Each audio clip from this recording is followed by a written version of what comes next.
ये जवाब दरअसल एके वाजपेयी दे नहीं पाया और डॉक्टर अजय आलोक भी नहीं दे पाए। ये मुश्किल सवाल है, मैं जानती हूं। अगर सुप्रिया के लिए ये मुश्किल है कि कर्नाटक में 4% मुस्लिमों को आरक्षण क्यों दिया, तो ये सवाल एके वाजपेयी और डॉक्टर अजय आलोक दोनों के लिए मुश्किल है कि 36 में विभाजनकारी पॉलिटिक्स करने वाली मुस्लिम लीग के साथ सरकार हिंदू महासभा ने 40 में क्यों बनाई। मनोज सिंह काकर, सबसे पहले तो धैर्य को प्रणाम आपके, और अब मुझे बताइए कि मुस्लिम तुष्टीकरण है क्या कांग्रेस का मैनिफेस्टो, खींच लाई क्या बीजेपी आपको अपने टर्फ पर?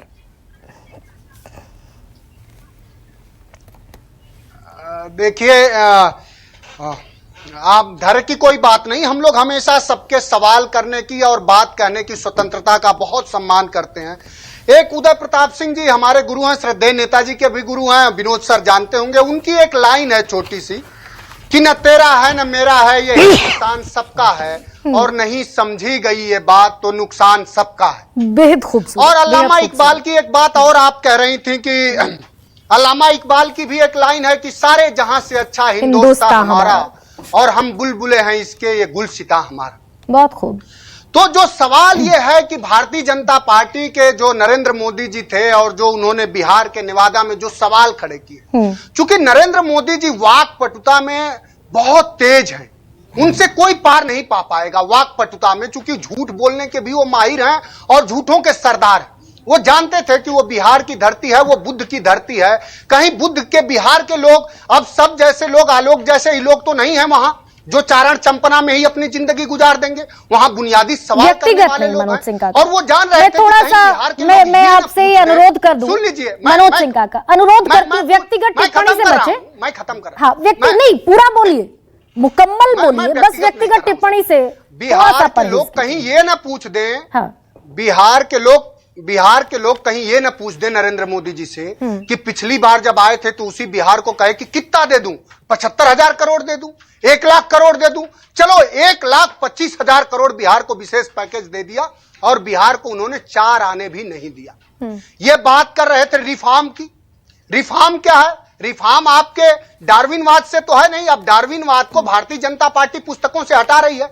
इनका रिफॉर्म गोबरवाद है बीजेपी का। ये बात कर रहे थे केरल की। केरल में साक्षरता दर कितना है? 94%। और देश में कितना है और आपके बिहार में कितना है?